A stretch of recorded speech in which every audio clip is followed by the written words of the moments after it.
Hi, my name is Jeremy. And I'm his son, Matthew. And this is a video response to Taylor Martin over at Best Damn EDC on the $50 Amazon EDC challenge. So I was really intrigued by the concept of the video and the challenge that it presented, and something that I wanted to kind of do as just a fun little experiment. And to kind of justify it, I stuck to things that I thought might be useful for me as kind of backup items or extra items, because I pretty much already got my EDC set. And then it occurred to me that Matthew, he's getting old enough to kind of have his own EDC, and so I thought I would look towards getting things that he might find useful and he can try out, and as he starts to kind of figure out what works for him, he can replace a few things or whatnot. I've already got him a couple things for going camping and whatnot, but nothing that works great as an EDC. So that was kind of the premise for the things that I was looking at in terms of how I was going to fill out that EDC. So we'll just get started, and I followed the same whip kit, 6 items, minus the phone. Matthew carries a iPhone 5S. I've got the it's 6.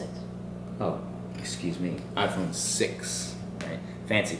And I've got the Samsung Galaxy S8 active. But real quick to start with, we've got the for the wallet is the Travelambo slim front pocket wallet with RFID protection.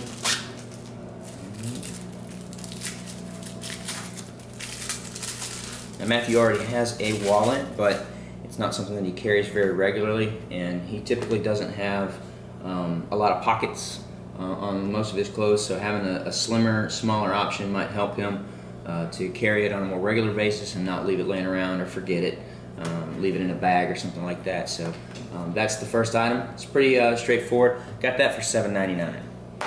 The second item, the horology or timepiece. This is the Marathon by Timex. Model number is TM5M0680, and I'll let Matthew open that up and kind of look at it while I explain some of what I was thinking with this piece. I know the Casio 91W is a pretty solid choice at that price point. This one I got for $13.59, and kind of had to go with some different color options to get it down under the overall price, which I'll cover at the end. So the orange does definitely stand out. It may not be to his liking necessarily, but I'm cool with bright colors, and it's always good to have a backup watch in case your primary goes out, and I often take an extra one when I go to the field. Sometimes a soldier loses their watch, or one of them breaks, or I need a backup, so it's always great to have a spare just at a cheaper price point. That way I'm always covered as far as having my timepiece. But not much to say about that. It's Timex, so it's definitely better quality than some of the other options that were available at the price point. The next item is the writing instrument, and just like Taylor did, I went with the Zebra G301, so I don't really need to say a lot about that.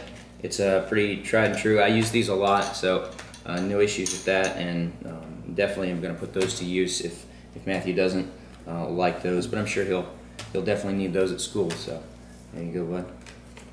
The next item is for keys. Now this one may be a little bit controversial for anybody who is looking at it, because right off the bat it looks a little big. But the philosophy of use for the one that I chose, which is the Nite S-Beaner in plastic, size number 4, because of the fact that Matthew frequently wears shorts or pants that don't have pockets. The larger clip allows you to put it in a waistband, and it also allows you to clip it on the outside of your pocket and just sort of hang in your pocket, not necessarily resting in the bottom of the pocket. So I think that would be a more reasonable or practical use for him. And because of the larger size, and he usually only carries a single house key, don't want him losing it on a small key ring, and having the ability to clip it on a handle, backpack strap, or something like that. All those reasons are why I went with the larger size of the S-Beaner. Got that for $1.96.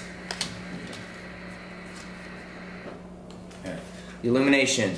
The illumination was kind of a compromise. I had to go with something that was not going to provide as much illumination as some of the other options out there, but in order to get underneath the $50 price point, I went with the Maglite Solitaire, the single AAA size in black.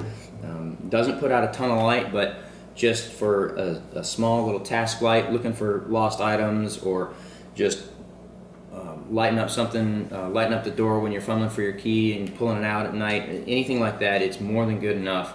And so, like I said, as Matthew goes along and he gets older and discovers what works for him and what doesn't, he can upgrade and get a better light if that's what he wants to do. But this is what we're going to start with.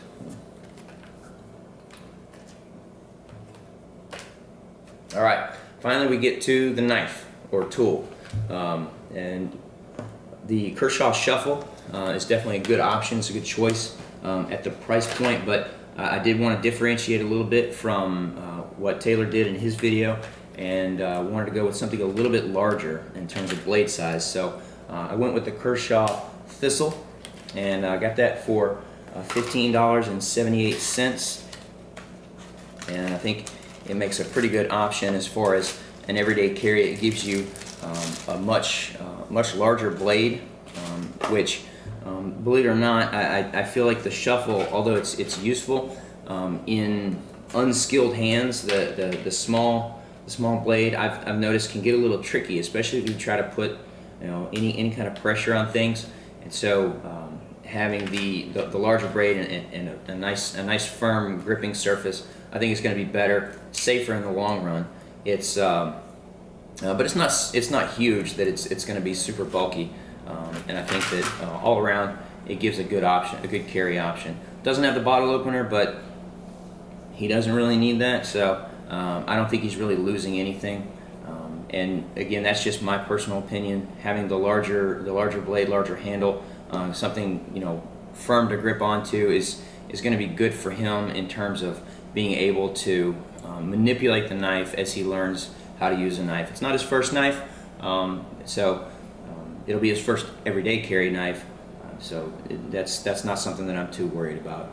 I do like the lockup and the release. Having the button, it's sort of a nice differentiation between like a lock back or say like a traditional liner lock, where you're pressing on the liner itself. It's really going to be easy for him to manipulate as a beginner, really, with the knife. So hopefully he won't cut himself on camera, but if he does, that'll be okay. And so the total price for all of this was $49.97. So we got underneath the $50 price point by 3 cents, and I just got lucky on that because Amazon applied a discount on one of the items. I think it was because it was an add-on or something like that. Like I said, I had to go with the orange band color to get a cheaper version. Every other color for this same watch was more expensive, but I wanted to kind of change it up and do something a little bit different than what Taylor did. Another thing to note about the watch, because it's a little bit larger, it has a larger, easier to read number readout, and so I think that was one reason why I went for that over the Casio as well. And Taylor noted in his video about the size of the watch on your wrist. Matthew's a little bit smaller, but as he grows, he'll get to normal adult size, and we won't have that problem with small watches on large hands. But other than that, that's all I had to say about these items. What do you think, bud? Pretty good. Pretty good? Okay. You happy with what you got? Yeah. What's your favorite thing? Of course he went for the knife. Exactly. That's what I would say too. But that's all we got for you, and I hope you liked the video. Thanks.